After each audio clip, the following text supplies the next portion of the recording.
Hey y'all, welcome back to my budgeting basics series. We are back here again, and today we're going to talk about how I stopped living paycheck to paycheck, and I'm going to share with you three strategies that I implemented to make sure that was not in the habit of living paycheck to paycheck, and hopefully these three strategies will work for you as well. On February, I got my notes over here. So if I'm looking over here, I'm looking at my notes so I can stay on track for y'all.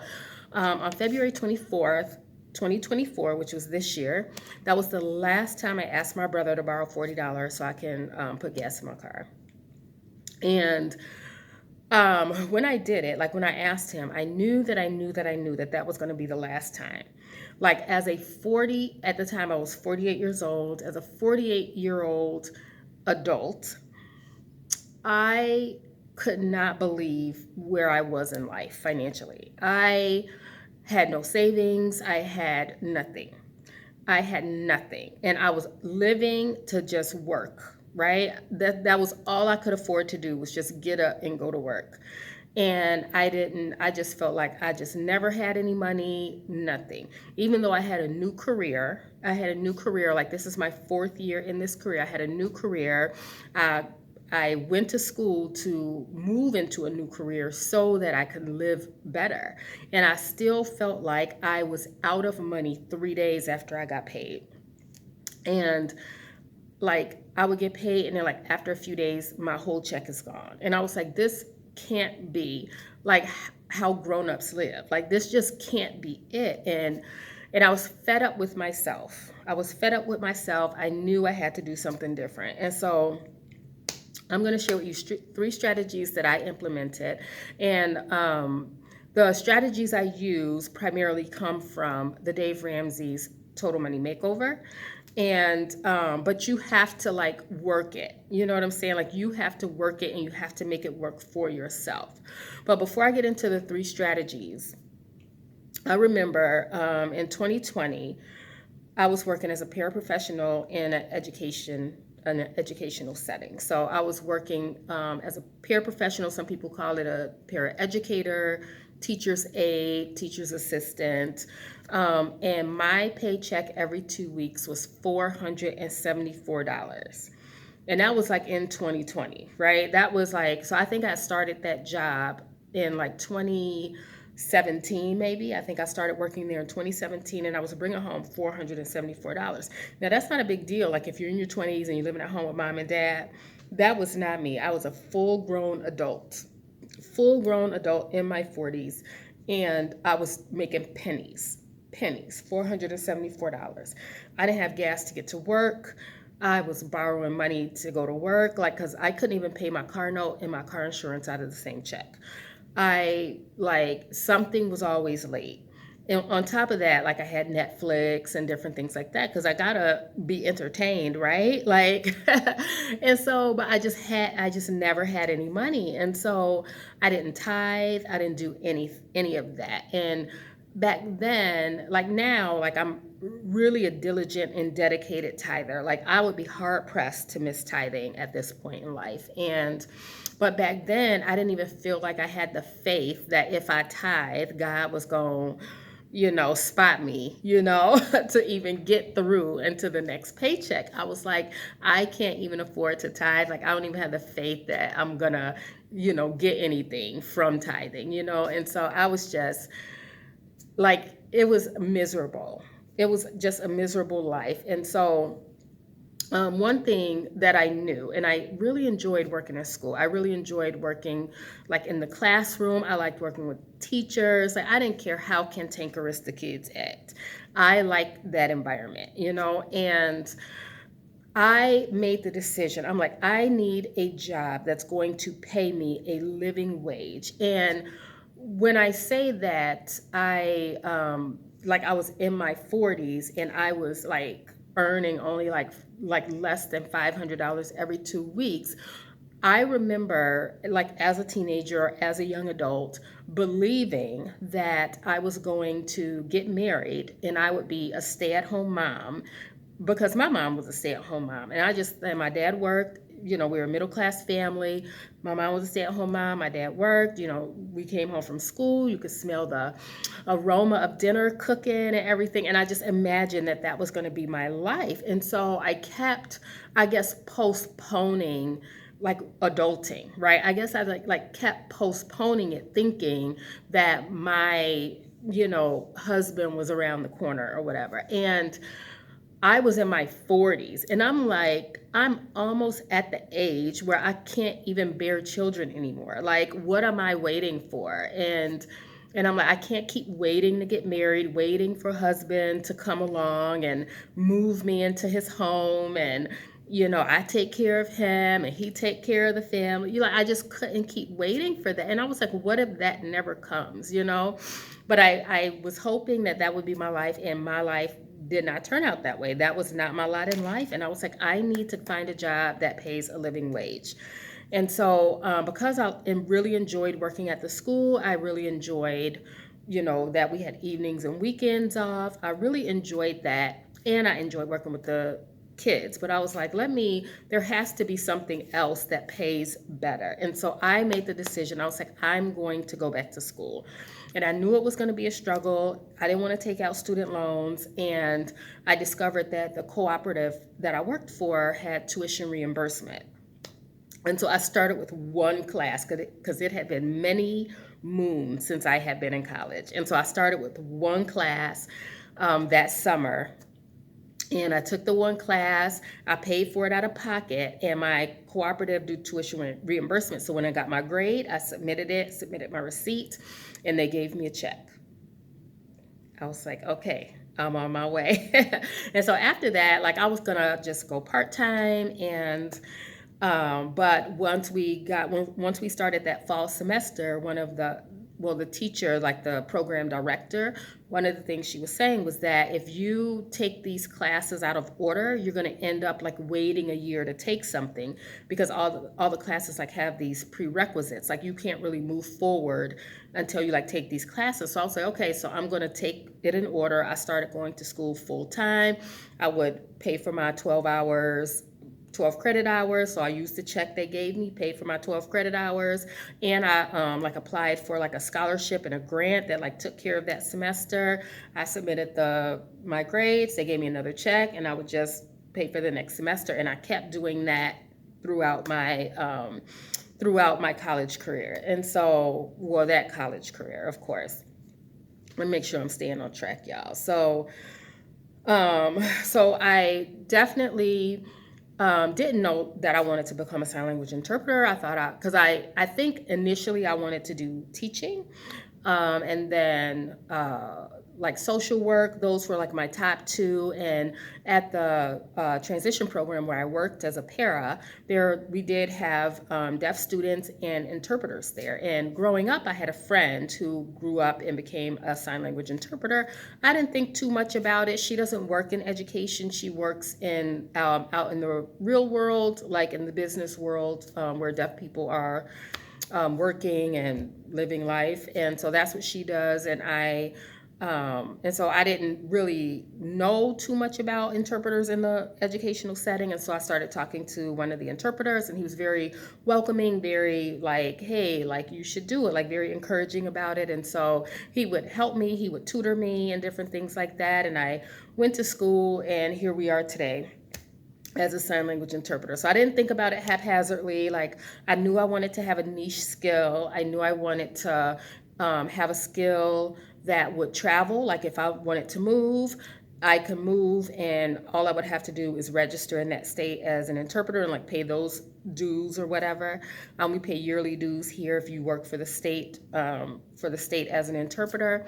And I knew I wanted a niche skill, something that it wasn't like, oh, we can just pluck anybody off the street to do it. And I wanted something that could travel. Like, those were like two things that I was definitely looking for, and becoming a sign language interpreter did that for me. So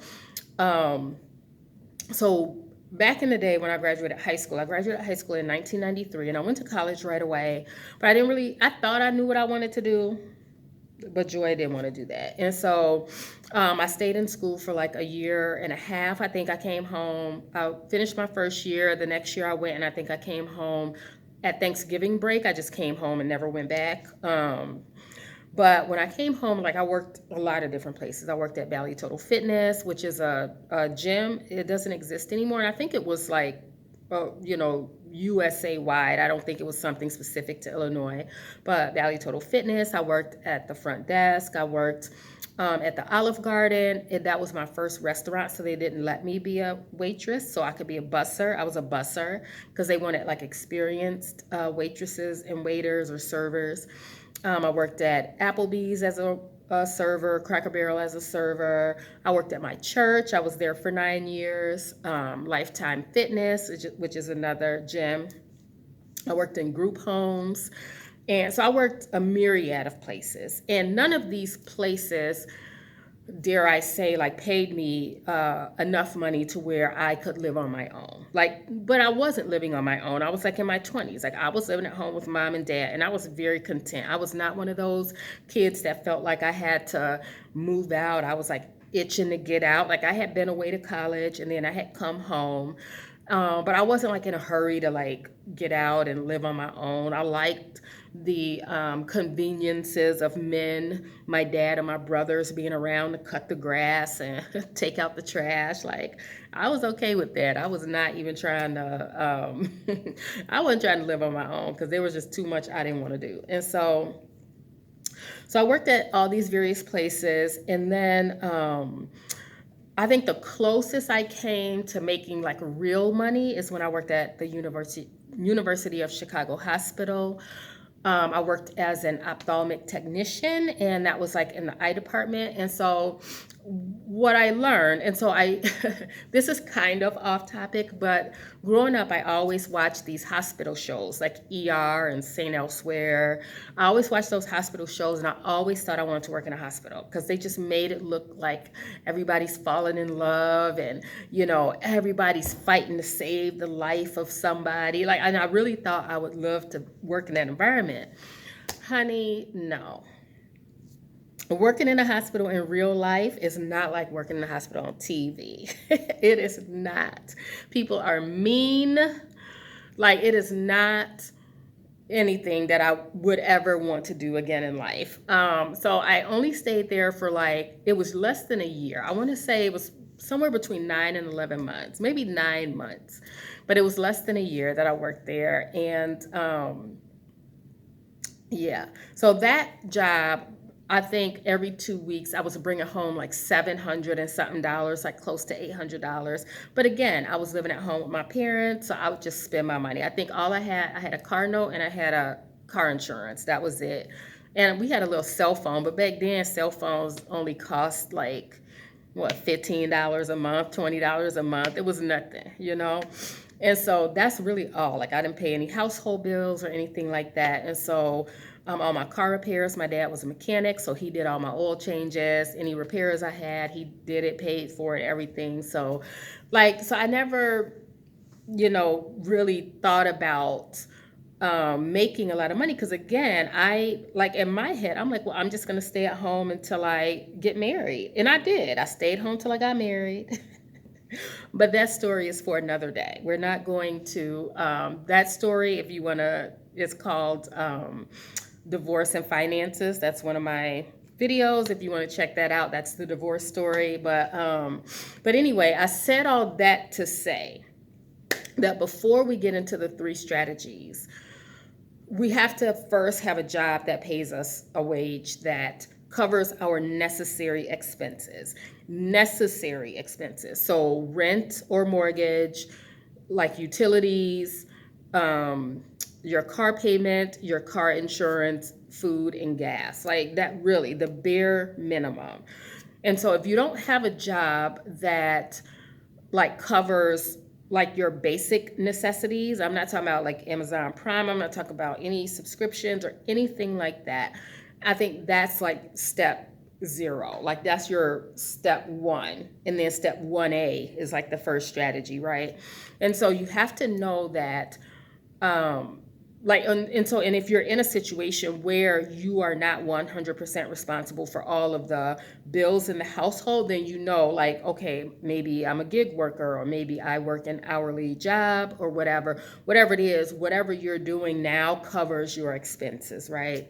And so that's where I had to start. I had to figure out, I had to get a job first that just covered my necessary expenses. Because even though I was living with my brothers at the time, I had like a major life change around that time, like around 2017 ish. And so I ended up living with my brothers. And thankfully, like, they didn't, I think my mom made them take me in. But I didn't have to pay any rent or anything. I was really only just taking care of myself. And in just taking care of myself, I didn't have enough money. So I knew that I had to, like, just start with finding a job or a career that would cover my expenses. So I'm not putting any pressure on anybody else to try to help me out. And they were so gracious. Like, they helped me, but I did pay them back. Like, I would pay them back, but again, in paying them back, something else isn't getting paid, you know? So I would just end up borrowing that same $40 over and over again, you know? And so I um I know a lot of people like do gig work as their full-time income, or they work hourly jobs, and nothing is wrong with that. Nothing is wrong with that. Those things wouldn't work for me because for me personally, they don't provide stability. And by stability, I mean, like, during the pandemic, educators and medical personnel were still getting paid. So anybody that was on staff in a school and anybody that worked in the medical profession, those people were still getting paid. My brother works for a grocery store, he was still getting paid. Like, so, like, those things became like essential, right? Those jobs became essential. Like, kids were still going to school, whether it was online or maybe some online, maybe it was a hybrid model or whatever. They went online sometimes went into the building, but those people still got paid. Like, so one thing, and so I was already in school during that time. Matter of fact, COVID hit during what was supposed to be our last semester in college. They ended up extending us through the summer of our final year of our final semester, because they had to shut down school for a period of time and they had to figure out, like, what to do. And so for me, I knew that I needed health insurance. And so I was unwilling to get a job that, didn't have health insurance. I needed health insurance. And I need something that's going to survive a pandemic, hopefully, right? A natural disaster. I mean, tornadoes and hurricanes, no. Schools and things don't survive natural disasters, unless they're going to be doing online, which you forget all that, right? So nothing is guaranteed, for sure, but there are certainly more jobs or more careers that are more stable than others, right? And so that's really what I'm getting to. So before we get into the strategies, and before, like, we can decide to not live paycheck to paycheck, but do you have the income to support not living paycheck to paycheck? Because we do have to have just those foundational things in place, right? And so I had a friend who was a gig worker, and she did Instacart, and if she didn't go to work, she didn't get paid, right? And so I knew I needed a job or wanted a job that I had vacation days, I had sick days, so that I'm not penalized for not coming into work those days. I'm not losing any money. But, like, for somebody, like, if you are working DoorDash or Uber Eats and things like that, if you don't go to work, you're not making money that day, you know? So if that's the type of work you're going to do, you just have to know, like, okay, these are my expenses, and I have to earn X amount of dollars, at least X amount of dollars every day in order to make my goal, maybe still have a couple days off during the week or whatever. And so that brings me to step number one, which is making a budget. I had to lay out my necessary expenses for the month. So when I first started, and I'm not going to belabor the point about having a budget because I have videos about budgeting, but the first thing I did was just wrote down everything I was paying for. So I was paying rent, I was paying my car insurance, my car note, I was paying, like, maybe 3 subscriptions. I know I had Canva, I had YouTube Premium, I had, and that was Hulu at one time, and I had Netflix, and I had all these things. I had Amazon Prime, just anything that was coming out of my paycheck, whether I had to pay it or it was coming out automatically. I needed to put that on paper to see so I can calculate, okay, all of these things exceed my paycheck, right? All of these things exceed my paycheck. And so and what was happening was that because I wasn't keeping track of my money, because I didn't have like a physical budget on paper that I was checking periodically, there were times that like subscriptions was like coming out, like money was coming out of my check unexpectedly, right? Because those subscriptions are going to get their money. Like, and if they don't, like some subscriptions, like if they don't get theirs, like if Netflix don't get theirs, they'll be like, oops, we were unable to like collect whatever, you know what I'm saying? Like it'll do that. But the thing is they will keep trying to get that money until they get it, you know? And then there was one subscription I had, I don't know which one it was. I don't know if it was Amazon Prime, but there was a subscription that I had that my bank allowed them to overdraft me. So not only did they take that, but then I owed a $35 overdraft fee. And so there are some companies that are set up for whatever reason, and I don't know why, and I don't know the distinction between the companies, but there are some companies that if you have a subscription with them, the bank will allow them to take that money, and that bank will charge you an overdraft fee. Netflix didn't do that, Netflix, but they would just keep pulling until they got their money. Like they would try every day until they got it. And so, I needed to have a budget. And so one of the first things I did, I was like, cancel every subscription. I didn't care what it was. I don't need Netflix. I can watch commercials on YouTube. I didn't care. I just got rid of all of it. Because at that time, I was done. I was done borrowing money. I was done being the one that always needed to borrow money. I wanted to be the person that could help people. I no longer wanted to be the one who, if I texted my brothers, they knew that text was going to be me asking for money. I didn't want to be that person anymore. And so, in Sunday's video, I'm going to do an actual paycheck breakdown. So if you want to see my live, like because I'm getting paid this Friday. So you're going to see this video on Saturday morning, although today is Wednesday. So Friday I'll get paid, and then Sunday I'll show you what my paycheck was, and then do my payday routine, so you can just kind of see how I have gone through and paid bills and different things like that. And so I needed to figure out where my money was going, because I felt like I was making almost triple what I made as a paraprofessional, as an interpreter. I was making almost triple. And I'm like, why do I still not have money? And I had to figure out, where was I bleeding money? I was bleeding money somewhere. And I had to figure out, and the only way I could do that was putting everything down on paper. And so sure enough, as I was doing it, I'm like going through, trying to figure out all my subscriptions. And as I'm doing it, something's coming out. I was like, oh, and as soon as it came out, I just went in and canceled.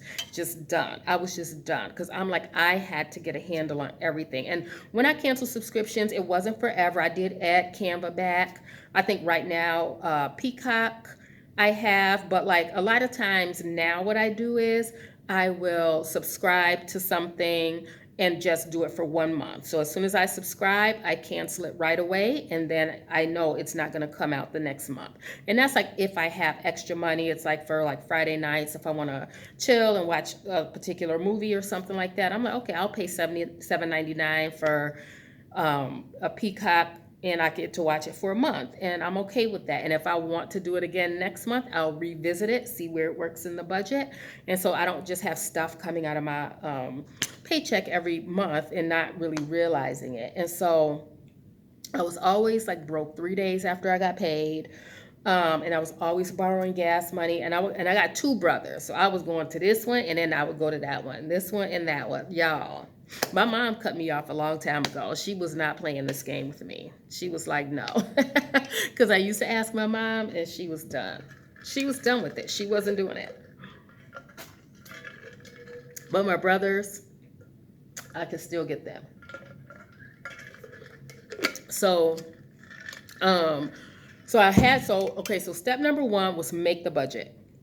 I have videos on making a budget if you want to check those out. But then step two was figuring out where I was bleeding money, and I had to get rid of those holes, right? So I I knew that I figured because I didn't really schedule like groceries into my budget. But then so now that I can see all the things that all of my expenses, I got rid of all the subscriptions, and then I was able to use some of that money, and like now I can put groceries in here, and now I can put gas in here, because those were two things I was never like figuring into my budget, into my mental budget, right? Because nothing was on paper at the time, but all these subscriptions, I wasn't remembering like what I was paying for, anything. And so I got rid of all of those subscriptions. And then I added in groceries and I added in gas. And I had a habit of buying a bunch of groceries, but then still pulling in the drive-through, because I would either be working late, or I would be too tired, or the food I bought I didn't want. I didn't want to cook it, or whatever the case was, because I don't mind cooking, but I think sometimes I underestimate how tired I'm going to be, like after pouring into people like all day. Sometimes I underestimate that, and then when I come home, I don't want to cook, and I know I don't want to cook, so I'm just going to go in the drive-through. And so part of that was that it's like, um, if I knew that in the evening that I would want to like get fast food like McDonald's, like a burger and fries or something like that, guess what? I'm going to buy burgers and fries and put them in the freezer at home, so that I would have something, right? Something that I wanted. Because sometimes you just want junk food. Sometimes you just do. And so I didn't want to think about like, oh, it's not healthy. Because I remember in one of my videos I shared like my grocery budget. I had like $100 grocery budget. And then somebody made the comment like, well, that's not healthy, like, or whatever. I don't care. I'm trying not to be broke, right? And so, because I can always fix a food habit, but right now, I'm going to curb the desire to go into the drive-through by having the things I enjoyed at home. So whether that's chicken nuggets and French fries, I'm gonna buy it frozen and put it in the freezer. And so that way, because a lot of times I didn't want to cook, but I wanted to make something to eat, because those two things are different. Y'all know. Cooking and making something to eat are two different things. So sometimes I only have the energy to make something to eat. I can pull stuff out the freezer. I can put it in the air fryer. That's just making something to eat. That's not cooking, right? And so at that time, I didn't care if it was healthy or not. Like, because I would be buying all these groceries, like all these vegetables, because I eat vegetables. I cut them up. I cut up raw vegetables, whatever. But I would be too tired to do it. I just didn't want to do it. Summertime is different because I'm not working like every day, as an interpreter. And so I would have more time to do those things. So I would think that that's what I wanted to do. But then when school started back and we got busy, I didn't want to do those things anymore. And so, um, and even people that make comments about food and stuff like that, like, let's not even lie to ourselves about our eating habits. Like when we go to the grocery store, if we want to lose weight, we think, oh, if I just don't buy the junk food, then I just won't eat it. That is lying to yourself. You probably still crave it, and so what you do is you just go in the drive-through, or you just go somewhere else to get it. It might not be in your house.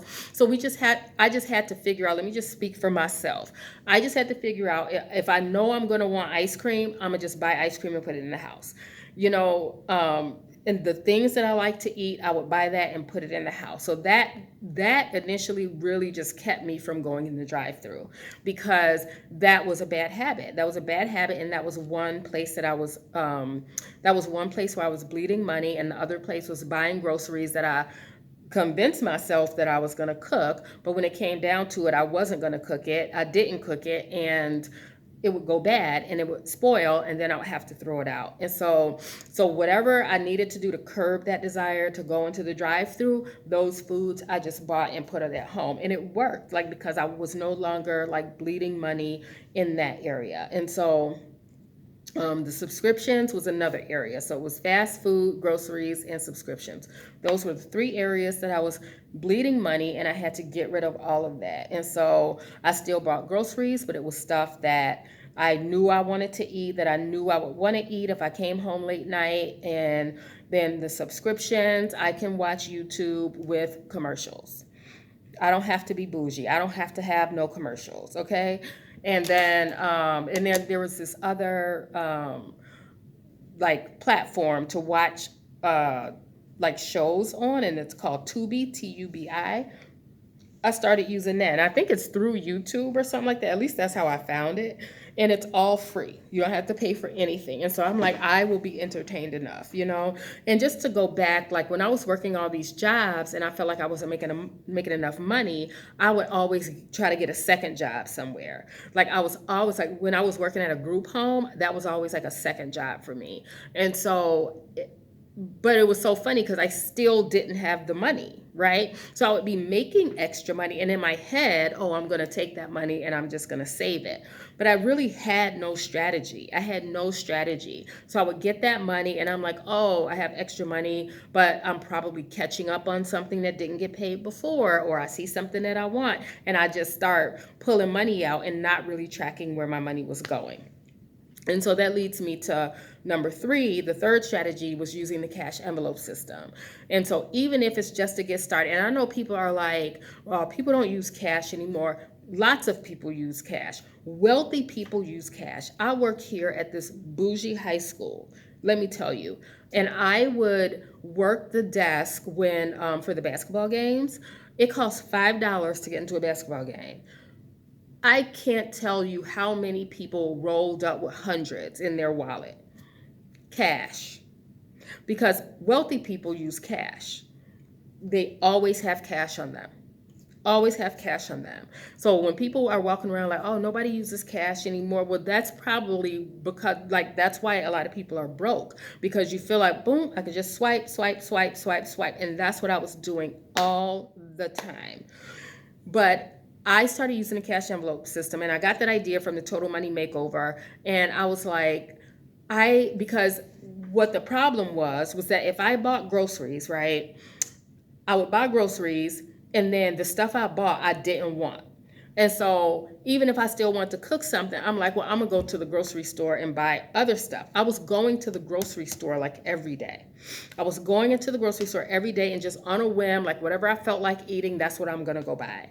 And I would do that, and I would just swipe and swipe and swipe and swipe. And before I knew it, the money was gone. And so, but now using the cash envelope system, I can open it and see, oh, I have $40 left. And in that moment, I can make the decision if I'm going to buy something or not. Nope, I only have $40 left. I still have a week before I get paid. I don't need this. I have this at home to eat. Like instantly I can make that decision. And when payday comes, like I remember I used to count down the hours to payday. And there were days that I would take off work because I didn't have the money. I didn't have the money to get gas to get to work, and I didn't want to ask my brother once again. There were days that I did that. I would be at home for 2 days and I would call in sick because I didn't have money to get to work. And I'm telling you, like and I felt like those days were my rock bottoms. I was like, there is no way me as an adult should be living this way. And so now it's like my gas money, like all my things are in my cash envelope wallet. I have money for gas, money for groceries. I have personal maintenance money. So that's like I take medication every month, and so that comes out of that personal maintenance. It's like if I need a makeup or an eyebrow pencil or something like that, if I want to get my eyebrows done, that comes out of that. Because trust and believe, I was doing those things anyway.